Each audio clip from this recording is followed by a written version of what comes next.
আসসালামু আলাইকুম। তো আমি এখানে আমব্রেলা হাতা কিভাবে কাটিং করে একদম সহজ নিয়মে দেখাবো।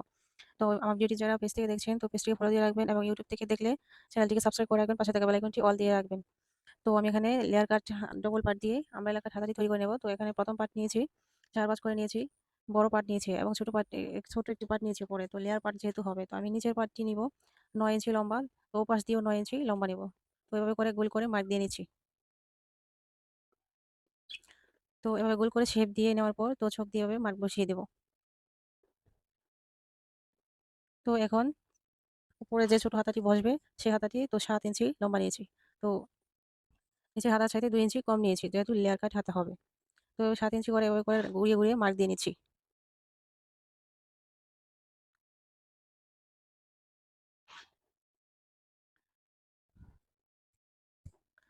তো মার্ক দেওয়া শেষ, এখন আমি কেটে নিচ্ছি। তো দেখতেই পাচ্ছেন নিচের পাটের হাতাটি কাটিং করা শেষ। তো এখন ছোট হাতাটি এভাবে করে কাটিং করা কাটিং করা শেষ এভাবে করে। তো এবার সোজা ভাঁজ দিয়ে মিলিয়ে নিচ্ছি। তো মিলিয়ে নেওয়ার পর মাঝখান দিয়ে এভাবে করে ভাঁজ দিয়ে তো মার্ক করে নিয়েছি। মার্ক করে নিব।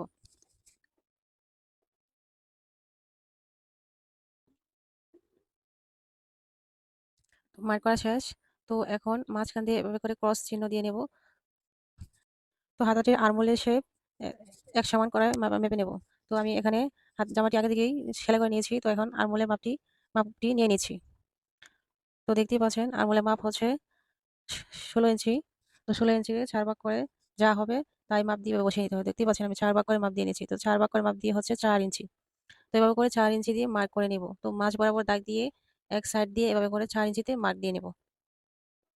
তো ৪ ইঞ্চিতে মার্ক দেওয়ার পর আবারও ৪ ইঞ্চির মধ্যে আবারও ২ ভাগ হবে। ২ ভাগের মধ্যে হয় ২ ইঞ্চি।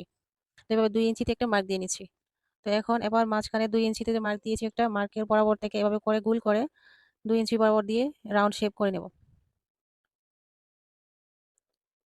তো এভাবে করে রাউন্ড শেপ দেওয়া শেষ। তো গোল করে মার্ক দিয়ে নিয়েছি। তো গোল করে মার্ক দিয়ে এভাবে করে কাটিং করে নেব। তো আপনারা চাইলে এভাবে করে আমব্রেলা কাট হাতা তৈরি করে নিতে পারবেন। তো দেখতেই পাচ্ছেন এভাবে করে গোল করে মার্ক দিয়ে কাটিং করে নিয়েছি। তো এবার লেয়ার কাট যেহেতু হাতা হবে ডবল পার্ট হবে, তো আমি ছোট হাতাটি নিচ দিয়ে এভাবে করে বসিয়ে নিচ্ছি। বসিয়ে নেওয়ার পর তো এভাবে করে ১ম পার্টটি যেভাবে কেটে নিয়েছি সেম একই নিয়মে এভাবে করে নিচের হাতাটিও এভাবে করে কেটে নেব। তো কেটে নেওয়া শেষ দেখতেই পাচ্ছেন। তো এভাবে করে ভাঁজ দিয়ে মাঝখান দিয়ে এভাবে করে মার্ক দিয়ে নেব। যেহেতু আরমোলের সাথে মার্ক দিয়ে যাতে বসানো সুবিধা হয়। তো এখন আসি